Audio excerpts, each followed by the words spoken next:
Good morning friends, welcome back to my channel Mitudipu daily ব্লগে আপনাদের সবাইকে স্বাগত।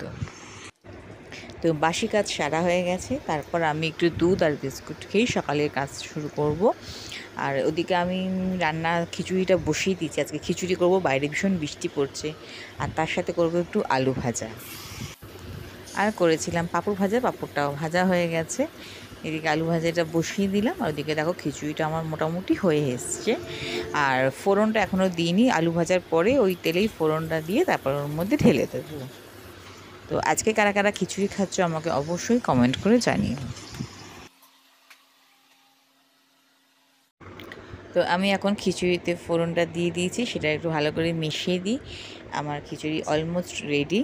এবার একটু ঘি আর গরম মশলা দিয়ে দেবো, তাহলে একদম পারফেক্ট হয়ে যাবে খিচুড়ি। আর এদিকে সকালবেলায় টিফিন করলাম ঘুগনি, স্যালাড, আর তার সাথে একটু মুড়ি নিয়েছিলাম আর একটু লেবু নিয়েছিলাম। আমার ঘুগনিতে লেবু দিয়ে খেতে কিন্তু ভীষণ ভালো লাগে। আর সাথে স্যালাডও নিয়েছিলাম, ভীষণ ভালো লাগছিল। তারপর একটু মুড়ি দিয়েও খেয়ে নিয়েছি। আমি প্রথমে একটু শুধু ঘুগনিটা খেয়েছিলাম, তারপর মুড়ির সাথে মেখে মুড়িটাকে খেয়েছিলাম। তো চলো আমি টিফিনটা করে নিই, তোমরা ভিডিওটা পুরো দেখতে থাকো। আমি বাটি ধরে খাচ্ছিলাম বলে আমার বর হাসাচ্ছিল। তো খাওয়া দাওয়া করে চলো এবার বাসন টাসনগুলো মাজবো। তো টিফিনটা খেয়ে এসে দেখলাম আমার খিচুড়ি একদম রেডি হয়ে গেছে। এরকম একটু পাতলাই রাখবো, পরে একটু ঠান্ডা হলে তো একটু ঘনই হয়ে যাবে। তো অফ করে দিলাম, দিয়ে কিছু বাসনপত্র ছিল সেইগুলো আগে একটু মেজে ভালো করে ধুয়ে নিলাম। তো আমাদের খেতে তো লাগে 5 মিনিট, কিন্তু দেখো খাওয়ার জন্য কত খাটুনি। সবজি কাটো, সেটাকে ধোও, রান্না করো, রান্নার বাসন মাজো। মেয়েদের তো সংসারে কাজের আর কম নেই, সব কিছুই করতে হবে। তো চলো, তাও বড়দের কাছে একটাই কথা শুনতে হয়, কী করো সারাদিন ঘরে বসে বসে?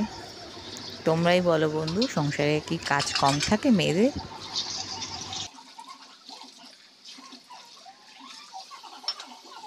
তো সব বাসন টাসন মেজে ধুয়ে গ্যাস মুছে আমি ঘর মুছে চলে গেছি স্নান করতে। তো স্নান টান করে এসে এবার খেতে বসে গেছি দুপুরের লাঞ্চ নিয়ে। খিচুড়ি, আলু ভাজা, পাঁপড় ভাজা আর আমের চাটনি। তো চলো, আমার তো ভীষণ প্রিয় খাবার খিচুড়ি। তো চলো খেয়ে নিই।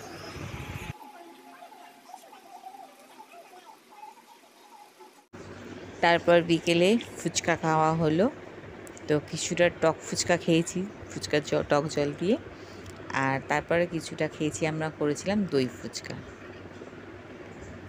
আমার ফুচকা খেতেও ভালো লাগে, আসলে আমি খেতে ভালোবাসি, সেটা তোমরা আমাকে চেহারা দেখেই বুঝতে পারো।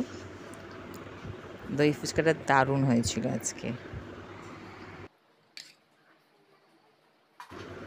তোমরা কারা কারা ফুচকা খেতে ভালোবাসো অবশ্যই আমাকে কমেন্ট করে জানিও।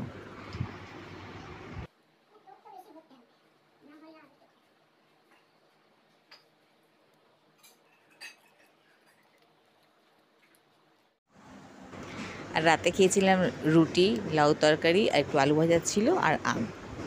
তো ভিডিওটা এই পর্যন্ত, টাটা।